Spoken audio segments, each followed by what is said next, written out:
Here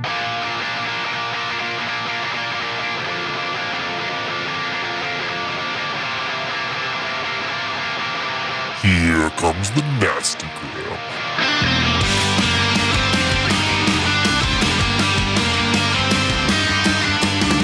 Send a priest to save my soul, forget it. Welcome back to the Nasty Gram RPG podcast. This is Pale Blue Dot, episode 5, Rebuilding the Self. Feeling it too hard is the poison to the heart of a sick.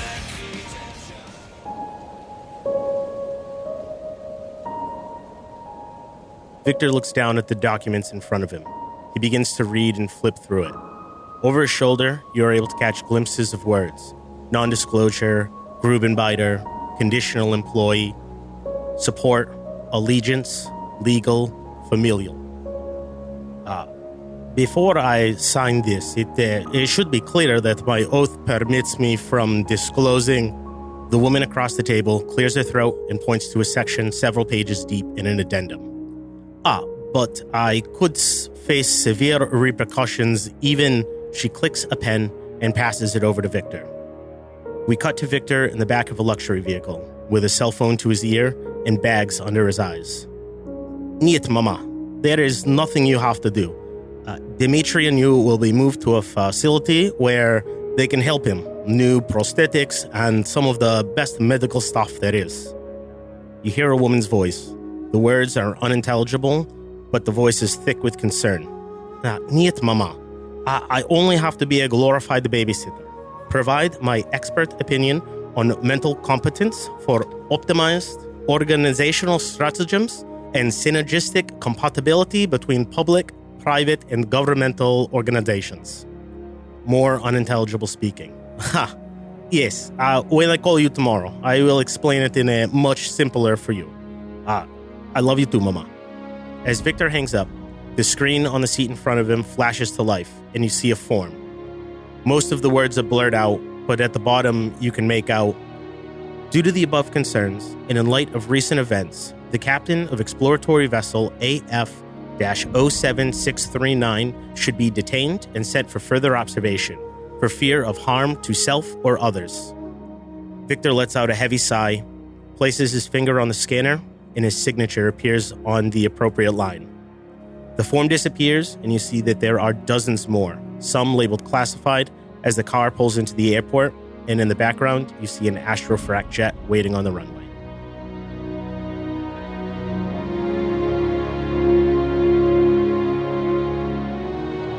Hey folks, this is John. I will be your handler for tonight. I'm joined by... Hey, this is Ryan. I will be playing Ignatius Iggy Gruverbider. And yeah, mission accomplished. Very happy about this. Hey, this is Devin. I'll be playing Dr. Arthur Kai, Cal Berkeley. What's good, fam? Matt here. I'll be playing Victor Oldruziev, the lonely man. And this is Jake. Oh, he's back. Major Noah P. Hayes. I'm back. He's back. Is that your real name? That's my name. That's it. Got none other. What's the P stand for? I just wanted my initials to be NPH. Cool. He was a child doctor before he got into the...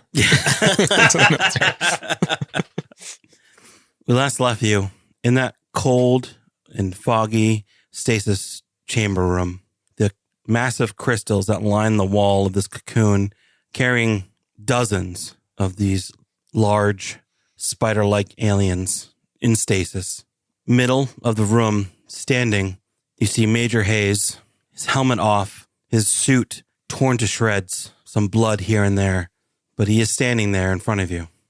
I start walking towards him. Dr. Kai raises a hand.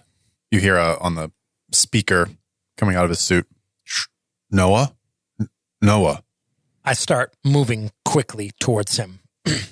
So Dr. Kai had been feeling a little euphoric from the high oxygen atmosphere. Mm-hmm. And since his mask has been affixed, he's been coming down. But this sight is a little sobering for him. And he turns and he has wide eyes and he looks at Iggy and Victor, and he starts backing up. Says, "No, Noah, hold on, stop." As I get to him, I put a hand on each shoulder and I say, "We have to get out of here. It's not safe in here. Go." And I start pushing him towards the exit to the room. Victor's running. John, remind me, outside of the cocoon is vacuum? Yes. Yep. Okay. Kaya's not strong enough to resist you. Go, let's go. But there's so much to learn here, Major Hayes. It's Trust me, you don't want to wake these guys up. Iggy, you dropped to a knee when when you walked in this cocoon, and were kind of transfixed by the strings on the ground. And he says that, and your hand brushes a strand of silver that make up the floor, strumming it like you strum the strings of your langolick. And it's a tune you've never played before, but somehow you know it well. Everyone else, you kind of turn to see when he says, Iggy, let's go. Iggy's kind of in the middle of the room on his knee with his hand on the ground. You see these beams of light emit from the floor up from the center of the room. Before you, an image begins to take shape. A three-dimensional depiction of the room that you're in kind of fades into view like a hologram. Each of the crystals depicted along the wall with some sort of, what you can only imagine is writing on them, each one. Noah, wait. Look. Iggy's face is glowing this red light from that 3D image. Don't touch anything. What did you touch? Don't touch the strands. what strands? Don't touch anything. These things, they're alive. They're in stasis, but they're alive. They know what's going on. You don't want to activate them. You don't want to let them out of those pods. Noah, calm down. Bring your voice down. And Dr. Kai is going to examine. He sees that suit is torn to shreds. He's got his helmet off. I think at this point, Dr. Kai recognizes the state that he was in, that euphoria. Does he see any of those physiological signatures of that state in Noah? Maybe his pupils are probably a little dilated, but and he seems excited. Okay. But does beyond his skin seem flush like his? Not really. Okay. Not especially, no. He seems rather animated for as much as I know the man. Noah, calm down. We're going to get out of here. Your suit, it's a breach. You're not sealed. We need to get you air, clean air. We got to get out of this room.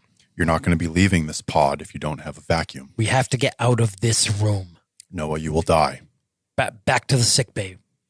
Anywhere but here. I look around at all the pods with these things in them. Kai nods. Ignatius. What is all this? Are we recording this? An image changes and shows this bunch of dots in 3D space, and you realize that it's a star map, and you see this line that's plotted along it, and next to where it is right now, there's some script or text or something describing where maybe it is or where it came from, but you see it looks like a map of where it traveled. This place is... Ignatius, we need to leave. We need to get the major. Look how far they've come. We need to get the major back to the ship. For us. Doctor. He turns and looks over at Victor. Oh, Victor's not by you guys. He's looking for the doctor. Are you there? He ran back to the medical bay. Okay. You bloodied, running at him like, nah. Victor, you run back to the med bay while they're having this conversation, and corpse of the alien lies where you left it, although it appears to have decayed as if you have left it in the open for weeks. You see this brown dust cloud appear to hover over the body, expanding and contracting rhythmically as you enter. You see this in the middle of the room. He slowly backs out of the room. Which room you want to be in, Closes buddy? the door. He's in the middle of the tunnel. As you look back, you see the light on Victor's suit, shining through this tunnel as he's kind of slowly backing back into near the stasis chamber. One of you is going to have to go back to the ship and get me a new suit. Kai is shaking his head. He's breathing heavily. We need to stay together. There's not much oxygen left on the ship. We had to vent the aft into space. Well, we should get back into the sick bay then. We shouldn't stay in this room. Noah, how do you feel right now? I feel fine. You don't look fine. What happened? I gesture towards the pods and I say, I went into it. You went into it. Into one of the pods. I figured that was how they're... I knew I couldn't survive in this atmosphere. What was it like? I figured that was how they control the ship. Did you feel connected? I think I accidentally... How do you get into them? I think I moved it by accident. I just thought I want to go home. And then... That's how it works? Look, it's not made for us. It's not designed for our brains. They think differently. Their language, it's just vibration. Their brains, they're not wired the same way as us. Whatever I did it by accident. We're not meant to control their technology. It's if you can even call it that. Whatever happened. But yes, I was connected. Whatever happened, we were somewhere else. We came back. We're closer now. We are in near Earth orbit. I know. If he could scratch his head and pinch his nose through his suit, his hand goes up to the screen on his. He turns around. He starts pacing. Where's Victor? There's one of the bugs.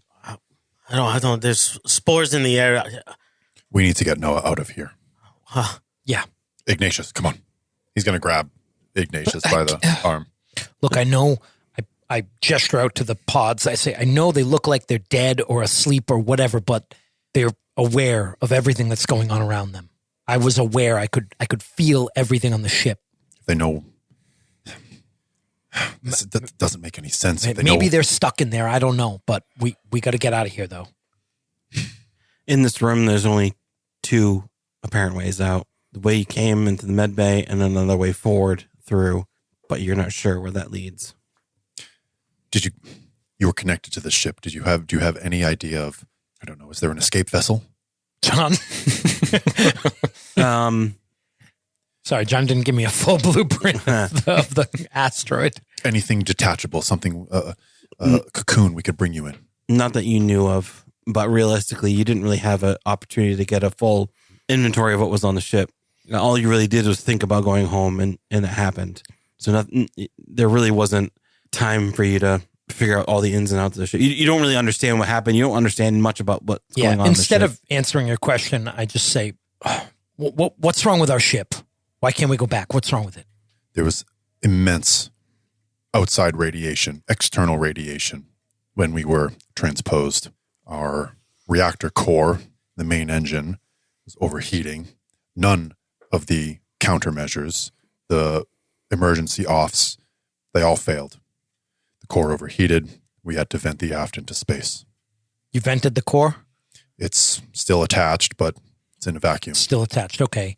Did you try the auxiliary system? Everything. The emergency backups? Everything. Did you try rebooting? They all failed. Did you do a cold reboot? Yes. I don't know. I don't know. It happened so fast. It was this feeling. It was like we were falling and jumping and your suits have power, so there's battery backups.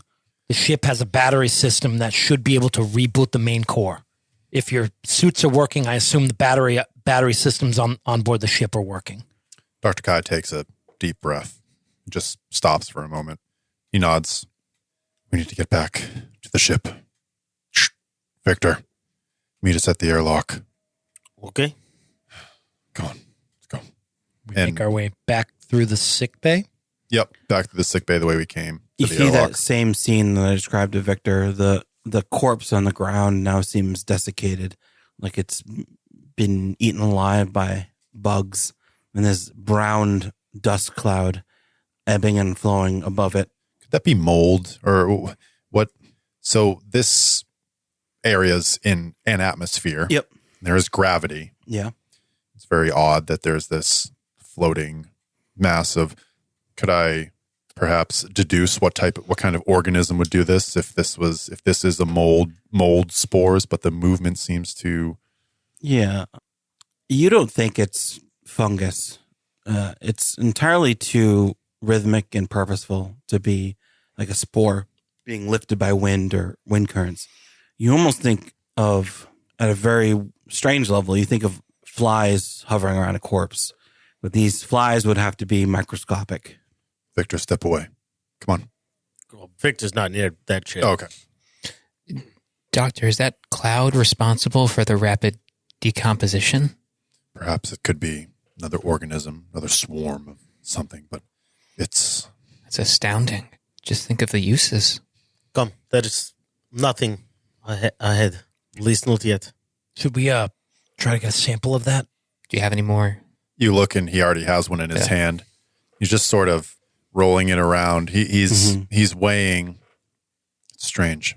We experienced just a few moments. That body looks like it's been decomposing for weeks. Is that a function of warping of space-time or... And he starts walking a little bit closer. You think maybe our trip from the Lagrange to near Earth wasn't as instantaneous as it felt? Maybe this thing has been rotting for a week. You guys came through here after the transition, and it was as if it just died. Strange. Gravitational anomalies. I don't think so. I think it's instantaneous. We were there and then we were here. We won't know until we get contact from Earth. I think that's how their technology works. Yeah, the new body looked, fresh when we came through before we found you, Major. Maybe this is just a natural part of their life cycle, like a symbiotic relationship or a lichen. Arthur walks closer to the cloud, and it almost reacts to you entering its space. Oh, whoa. I step away since I'm not in a suit. He holds up a hand and sort of, he sees that initial reaction. He holds up a hand and sort of moves the hand forward a little bit. And it backs away in concert. He takes a couple of steps back and pulls his hand down. It goes back to what it was doing. He checks his wrist, and he has specifically that Geiger counter, a couple of other instruments to measure atmosphere. He's looking for any anomalies or anything like that. And this room seems to have slightly elevated CO2 levels. You would expect a decomposing body to emit gases like methane, CO2, carbon monoxide, that kind of thing. So those kind of gases seem to be on the rise in this room. Okay. Obviously not deadly, but a noticeable increase. I say, Arthur, are you sure that your suit is sealed? I see a crack on your visor there. I have a sealant paste on the inside. My oxygen levels have dropped significantly. I don't like the idea that a little bit of glue is the only thing between you and that cloud. I don't like you walking around without a helmet. Let's go. You can see I'm like as far away while still being in the same room as possible. Yeah.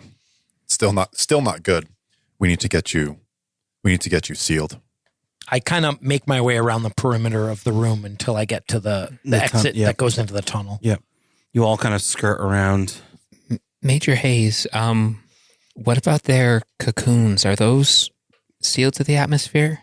Could we transport you back to the ship in one of those? Or would it be safer to get to try to get you a suit?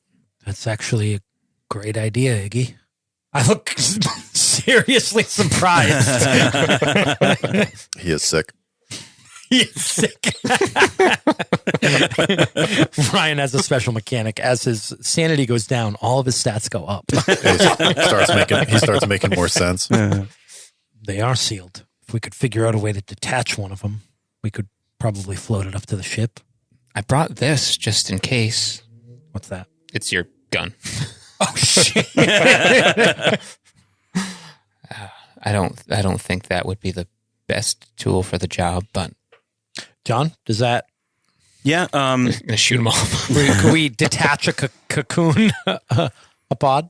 Yeah. You think that the pod that you're in, if you were to apply some heat to because it's, these strands that are connecting to it, and it's kind of a tensile strength. So if you cut the strands, then you should be able to detach it from the wall. And the oxygen within it will last 30 minutes, 45 minutes, but enough to get you to the ship. The thing we're going to want to be careful about is making sure we don't accidentally open up any other pods. We don't want to wake these things up. As you saw, they're aggressive. They're explorers. The ship is exactly what it looks like. It's an exploration ship. They're looking for places to colonize. They're in some sort of stasis, but they're still at least partially aware. We do not want to wake them up.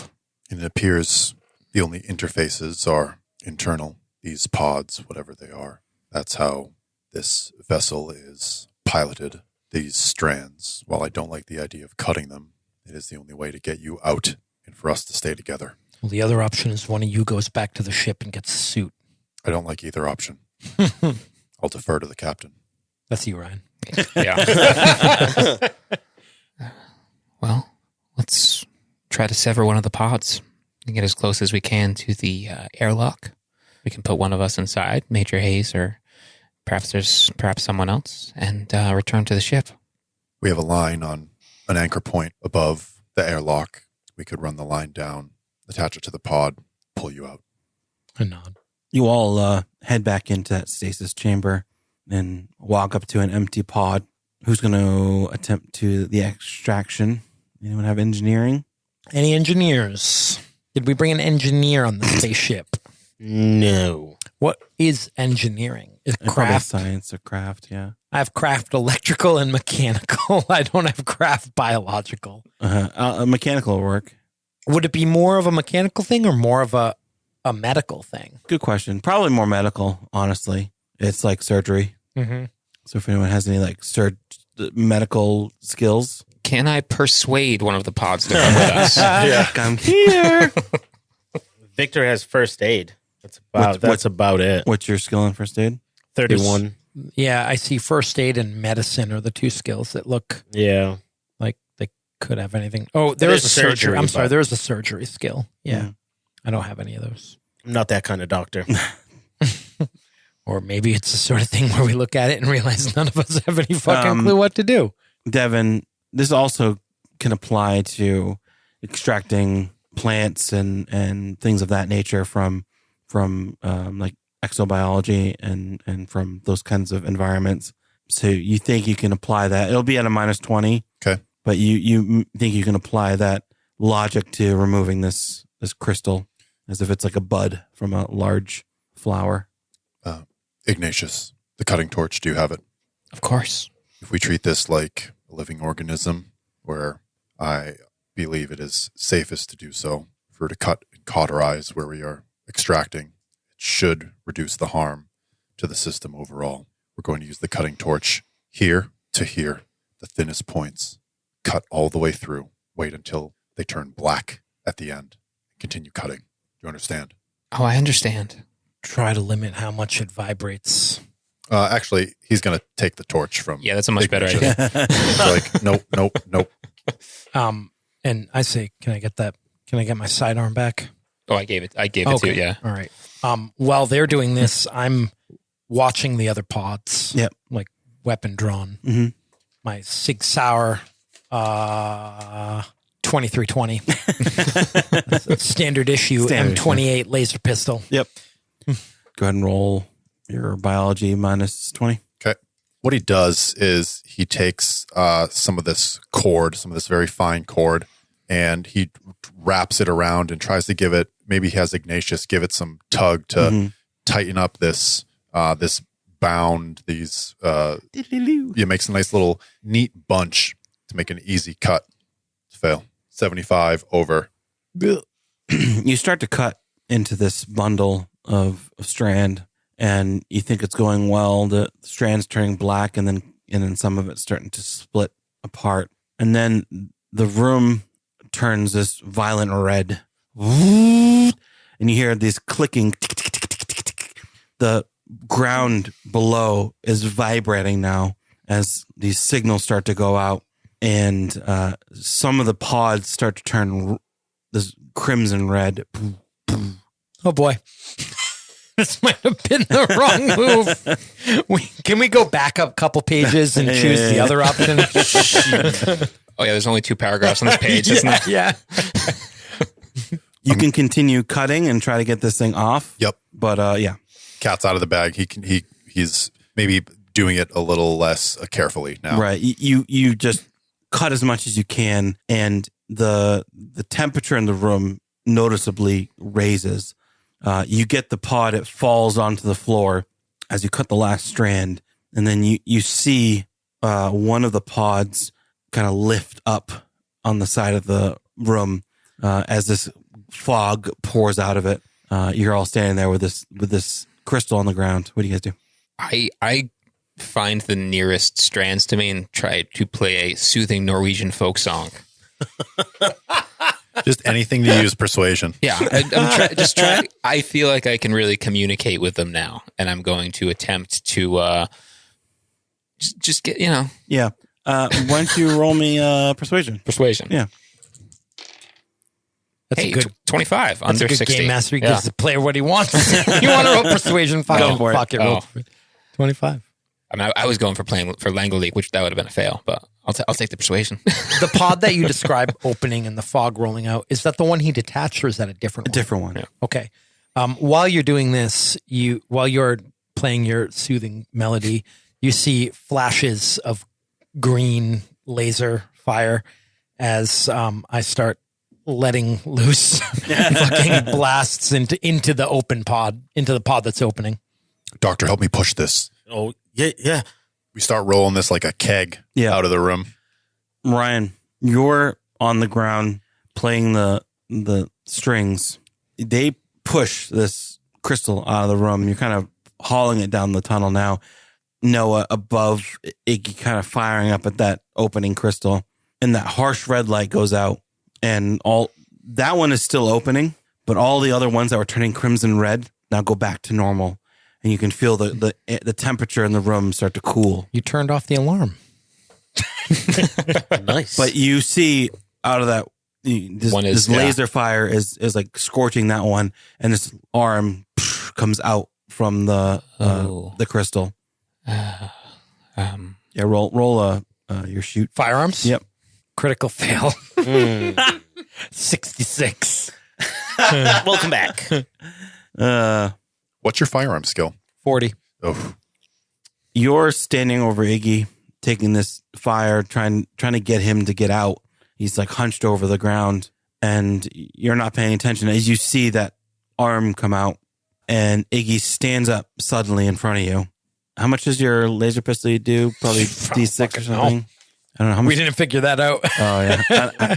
How much damage do like rifle pistols do in this game? think of pistols, like a medium pistol's 1d6 or 1d8. Light pistol 1d6, medium pistol 1d8, heavy Right, so pistol We've probably 1d10. perfected murder, right? Yeah. In 2099. Yeah. Yeah. So, D8. Yeah, D8. All right. 1. Nice. He's taking the minimum damage every time. Grazing. He stands up, and just in time, you're able to move the path of the laser beam away. But you can see this scorch mark go up Iggy's shoulder and glancing off of his helmet.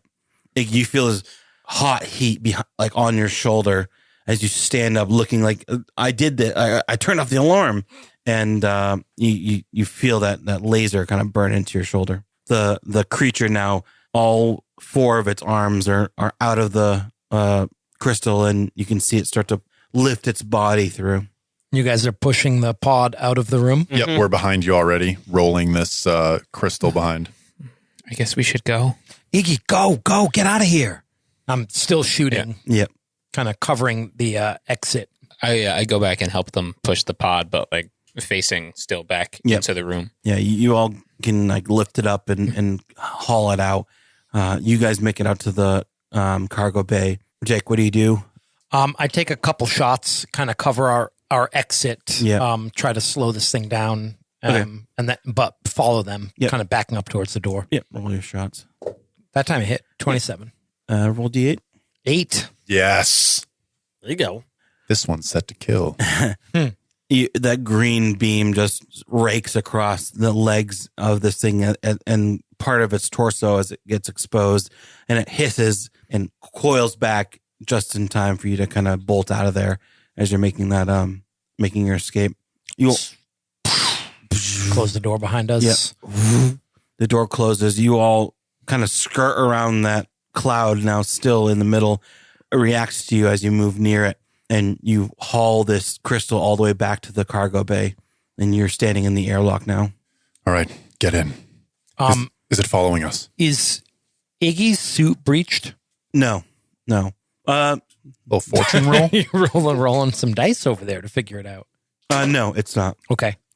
It's burned. It kind of cauterized itself together, Okay. and then it glanced off his helmet. It's mostly just heat burn on his shoulder. It's like melted. Yeah. Okay, I get in the pod. And as I'm getting in, I hand Arthur my laser pistol. He holds it like as if he's never held a weapon before. You can feel the heat of it through your suit because it's fired. It's kind of smoldering now. Actually, you know what? John, do you think 2099, you think we've figured out gun safety yet? Yeah, probably. It's probably biometrically locked, right? Yeah, to you. Yeah. So I maybe I don't. Yeah, you just holster it. I just holster it. And the crystal closes around him, and you check vacuum, and the airlock opens in front of you and closes behind you as you expels air out into this vacuum. So if we want to use the Major's gun, we have to cut off his hand. Correct. Yeah, okay. yeah. Okay. Just for future reference when We'll Sandy get there gets someday, even lower. America. We have the technology. Arthur stops as he hears this slight like sucking sound of his mask, but that sealant sets. Yep. And he exhales. He looks up towards the thing, towards our anchor point. We have that line, and he looks towards the others. He gives a thumbs up, and then uses his jump jets. You guys are able to wrap a cable around the crystal and haul it up as you head back up towards the top of this asteroid.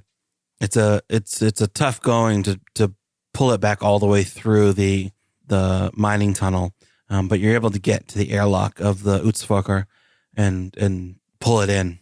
The doors are manually overridden, and you're not sure that the seal is perfect. So you close the doors behind you and then open the interior door to this dark and cold ship. You detect on your signatures that the air seems to be holding the airlock. You're able to manually close it enough that it is sealed, and there's still air in the ship, even though it's not producing any more oxygen. There's still enough oxygen in the ship to be breathable. He hits that button in the airlock. Yep. And that white mist. Nothing happens because there's no No power. In He hits it anyways, and nothing happens. Arthur's mind, he's sort of at this point, he's sort of blacking out. The adrenaline is dropping off. Yeah. And his mind goes to just every other time he's come onto a ship and the decontamination happens, and he just his brain doesn't register that it didn't work. Yeah. And he opens the vault or opens the airlock. I'm reading oxygen on the ship. We're not producing, but there's enough. We still have maybe a couple of days. Let's get him out of there. Major, you can come out now. Does it open from the inside, or they're able to pry it open? They open it up. I look around the mostly dark ship. Doctor, probably hadn't even seen you before. Matt, you can tell that Noah is different. I mean, he's mechanically, I would say you can tell that he has lost a lot of sanity in a short amount of time. But I would say he seems nearly manic. Like he seems like someone who has just been in a traumatic combat experience. Someone who just saw shit. Okay. But he just says, Doctor, good to see you. Major. And then he gets up and immediately starts like looking around at the ship. Slow. What happened? Why'd we lose power? The doctor, he knew more about how it all worked. When we moved, it all stopped. When we jumped? Yes. None of the auxiliary, nothing turns on. Don't know if it was radiation or an EMP pulse of some kind, but fried most of our systems. Jake, you know that ship of this type would have obviously auxiliary power, and there's like the easy way to switch over from auxiliary from main to auxiliary, and that's through the computer system. But if the power goes out and the person doesn't understand that they need to manually switch on the power, it's a more involved process because you can't just have the computer do it. So that's probably what happened. The main power went out. They couldn't. Victor obviously is not a spaceship engineer, so he didn't. He tried to switch it over through the computer, but it didn't switch over. So you think you can turn it back on manually for the auxiliary power? There's a series of relays down near the engine. We have to manually trigger them so that the batteries kick in. Arthur. He's sitting on the ground, his back to the wall. His helmet is off, and he just has his head in his hands. Arthur, those rings, it's like they skip from one place to another. They skip out of this dimension. That's how they move so quickly. The probe, it read gravitational waves or something. Transposition. It's some quantum entanglement. There's all kinds of theories on how it happens, but when an object is observed, it appears in one place, but while not observed, it can exist in multiple places at once. I don't understand everything. But when I was connected before you moved the pod, I feel like for a moment I was one with them. He looks at you and then he looks to the doctor. I say, I was one with the Chake. He looks at you again. Chake. That's what they call themselves. I mean, they don't call themselves that. They don't have language the way we do. They just sort of sense vibrations in their ship, in their webs. But I mean, isn't that all we do too, right? When you talk, you're just making the air vibrate. But it's that in depth, even more so. They do have a language, but they don't think like us. It was hard to wrap my mind around, but I know what they are. So you could hear thoughts besides your own? I know. When you were... They're travelers, they're explorers, and their ship, it moves. Those rings, they move it from one place to another by skipping through dimensions, by skipping from one reality to another. That's how they were able to move us so quickly, and something to do with that process messed up our engines. If we could get the computer back on, we could read radioactive signatures from the outside, but it doesn't help us. We need to get off this rock.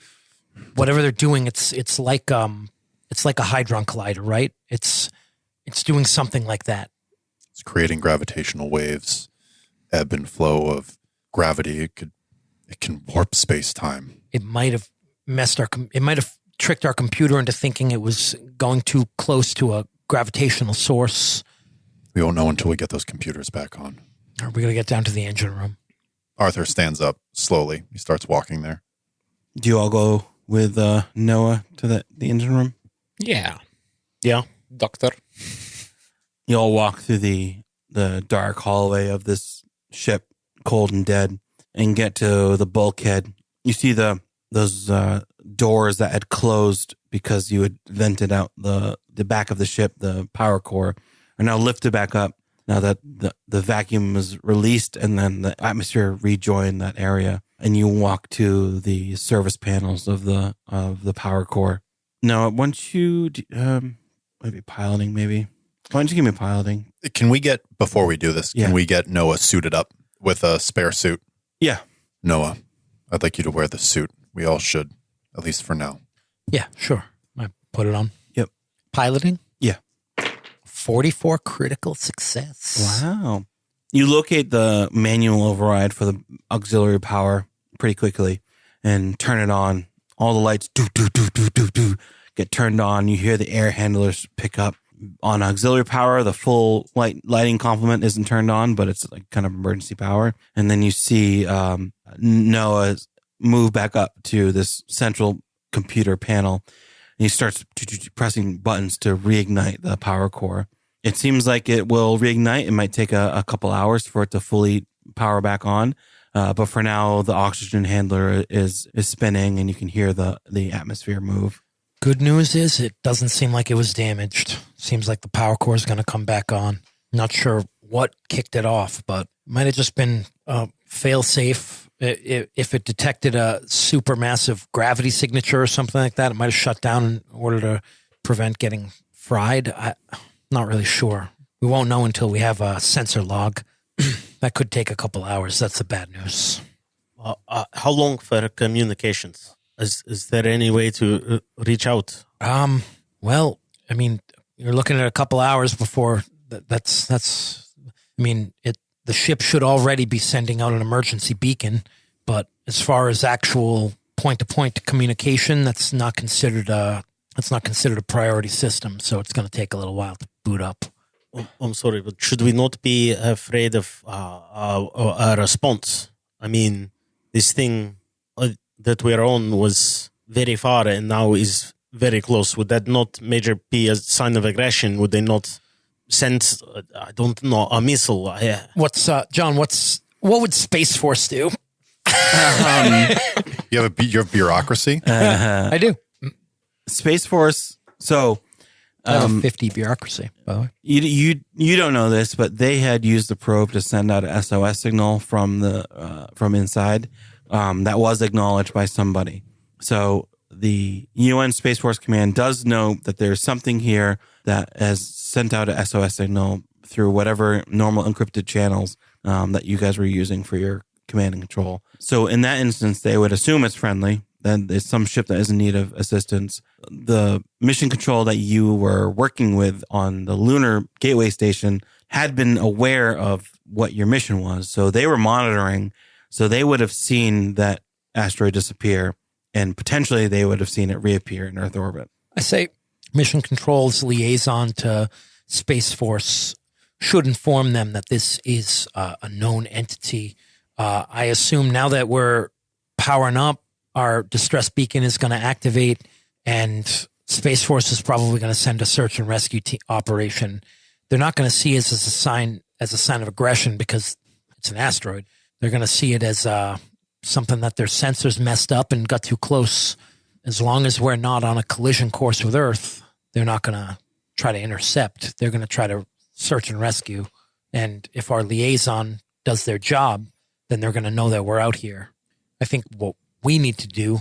Sorry, are we still on the surface of the asteroid? We are. We are, yes. I think what we need to do is just get ready for them to get here, right? Make sure that they can locate our ship and we're ready to get off of this rock. In this sort of situation, the best thing you can do is stay where you are, wait for rescue, and do what you can to assist in that rescue. That's standard operating procedure. Dr. Kai, now that all the HUDs are up in the bridge, he's looking at, the first thing he's looking at is the life signs that we're getting from our suits. Yep. And he's looking at Major Hayes's. I'm undead. Yeah, you're getting normal signatures from heartbeat and O2 intake and outtake. He's going to go now he's going to just slide over. He rotates his chair, another little communications module. He looks over his shoulder, and he's going to try and hide this little communication. Oh, Devin is rolling up a nastygram and passing it like a blunt. Big fatty nastygram. It's really long. John's reading it. It's multiple sentences. Wow, so many sentences. No periods, no No punctuation. no punctuation Not at all. whatsoever. It's like a text message. Just a bunch of letters running together. Just says "I love you." It's kind of weird. over and over. Aw. Do you like me? Circle yes, no. And that goes to Lunar Command. Why don't you roll? I believe you. I just re-listened. Yeah. I believe you said that Ryan had to That's right. verify Yeah, every prove. That's transmission right. off of the ship. So if you want to try to circumvent that, you can roll your computer science to see if you can find a way around that control. He he goes into like that boot menu and he pulls up the previous list of commands and he finds maybe he finds a way to get Iggy's verification signature. How would you do that, John? Well, he just simply asked him. Keylog or something, right? Yeah, keylogger. I got a 61 with my 61 computer science Oh, wow. that I leveled Now, up from failing. Go ahead and roll a stealth for me. He swivels his chair again and starts working on something else. And A 31 over 20 on that stealth. okay. Given how maybe despondent Arthur was when we got back on the ship, he seems to have a renewed a vigor. He has some urgency to him. Probably the doctor might pick that up if he sees him tapping away at these consoles. You know that you were able to send the comms without Iggy's approval, but what Noah had said is true, that the comm system currently is not fully operational, so they'll have to the messages get queued until the comm ray is ready to send within a couple hours. He tries to hide it as Yep. best he can. Yep. Can I do something? Yeah. So after that comm gets queued, Arthur's gonna stand up and walk briskly back to the airlock, and he's gonna try and grab that pod and bring it into that med bay where his instruments are. Okay. Yeah, you can do it. Yeah, it's not too difficult. You're in 0G, so it's easy for you to pull it back. And you get it onto the kind of examining table. He's looking at the connections that were made. He does have the readings from the initial spectrometry from that original fiber, and he's just examining, how this thing gets connected to whatever network or anything like that. Yeah. This is technology that's way far beyond us. Mm-hmm. He's talking to himself a little bit while he's looking at it. Little voice recorder on the table next to him. Yep. Why don't you roll bio? Okay. Does my specialty apply here? Yeah. My exobiology? Sure. The important one fell on the ground. Oh, jeez. 59 under 61. Wow. What's that? That's without the specialty. It's hard to get a sense of what all of these do, which ones are structural and which ones are informational. But you think you get a good sense of, especially when you're thinking back to the whole operation, these like thinner ones that you cut, when you cut those, that seem to trigger the alarm. The thicker ones that you cut, like they're kind of banded together, but as you had them, like you remember having them held in your hand, you cut the thick ones and the thin ones, and that's when the alarms went off. So you're thinking that the thin ones are actually the data, the data strands. The thick ones are more structural and holding in place. Any note, technological devices behave and structured much like organic matter. Seems to be dense fibers on the outside, behave like muscle, provide structure, strength. Thinner filaments on the inside, behaving similar to the central nervous system of a human. Thin strands that carry information, respond to stimuli. Continuing analysis. Are you off on your own now? He's in that little med bay where there's a bunch of instruments and boxes. Sorry, did we kind of just break up and go our own ways, or Arthur did. Victor, what are you up to? Did you follow Arthur? Or what are you doing?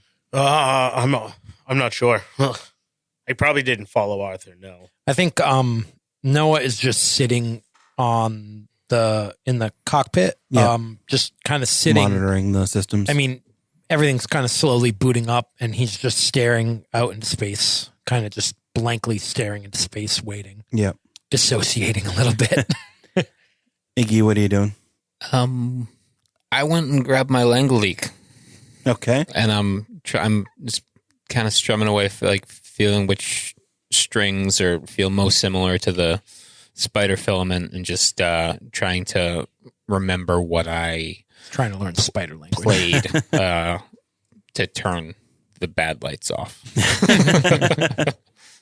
So I'm practicing my communications.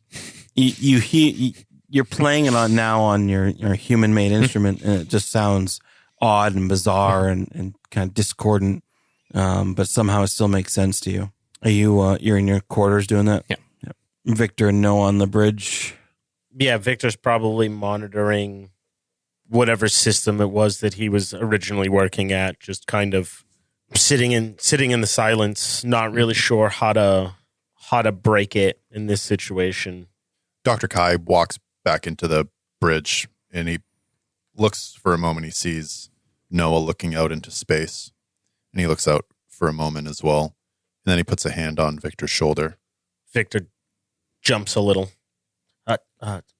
Yes. Doctor, may I speak with you? Sure. He turns and leaves the room.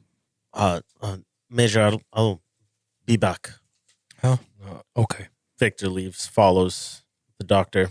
You walk past the that spare dorm, and you see that pod on the table, and you see some instruments are like hooked up into it. There are those these little.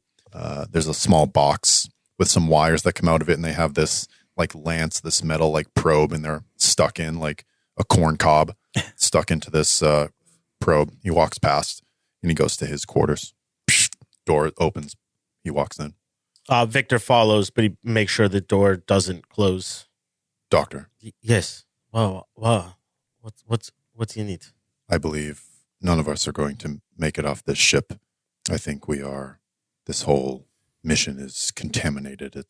We are lost, but we can still make gains here for humanity. I'm not sure what you mean. Something is wrong with Noah. Ignatius, what we saw. What you could have been exposed to. I mean, whatever that cloud was, whatever else could be down there, that We were not prepared for that. it is soon, though. The beacon, the SOS that you sent, there is still hope that someone will come before. He's shaking his head. I do not think we'll be returning to Earth. I calm Ignatius. Okay. Ignatius, can you come up to the bridge? I want to show you something. Right away, Major. I bring my leg with me. Yeah. You kind of hear this discordant chord as he floats in 0G towards the bridge as he plays his odd music on his langalik. You come onto the bridge. I hit some buttons and close the door behind you and lock it. I say, Captain, good idea down there, by the way. Must say I'm impressed. And I don't know how you did it, but you turned off their alarms. Well, I mean, a big part of my role as the sustainability officer is communications with varieties of people, up and down the ladder. So I feel like that's one of my strengths. Captain, where exactly is your company? What country is your company part of? I mean, Astrofrac is an international conglomerate, but the main headquarters is in Norway. How well did you vet this crew? I've known Dr. Victor personally for many years. Dr. Kai, slightly less so, but I have seen his works. Why do you have? Do you know that Dr. Kai is a communist? Where are you from? The People's Council of Antarctica. See, part of the People's Council of Antarctica. Probably doesn't jive that well with your Astrofrac's mission statement. Did you know that when you hired him onto this crew? Yeah, I did know that, yeah. Well, you should take a look at this. I hit some buttons and pull something up on the screen. I say, the doctor just sent this transmission. You see on the screen. Did you re-nastygram me, John? I re-nastygram Did you re-nastygram? Did you change it? Oh, sorry. Is it You see on the screen from Dr. Arthur Kai to the People's Council of Antarctica. The UN is hiding a secret in space. There are vast, untold riches in an asteroid that I'm on, and I have control of the ship. Please send help. What are we going to do, Captain? Well, ain't that a pickle? And we'll find out next time. I want to clarify. I didn't say that. You're reading that. You get the wrong nastygram there. We're truly Nastygram RPG podcast. Wow. A lot of Nastygrams going on. Thank you for listening to this episode of Pale Blue Dot. Please spread the word, leave a review, tell a friend, confess listening to Nastygram to a priest. Anything and everything helps. Intro music by Wilhelm Scream. Scores by Adrian Von Ziegler. Check out our page at NastyGramRPG.com, where you can find links to all of our socials, as well as information about our other arcs. Stop on by the Nastygram Lounge on Facebook.com and let us know your favorite horror movie trope.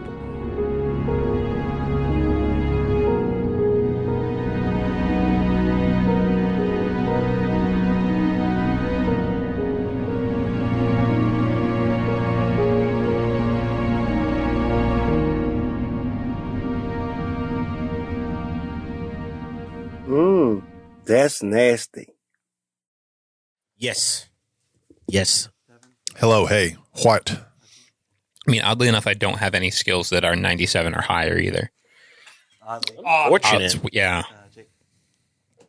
I have a couple 97s. First aid. Hello. That's going to come in handy. I have a 97 in Spider Talk now. I have 100 in Langolique. Impossible. He's got spidey sense now. Those little wavy lines come out of his head.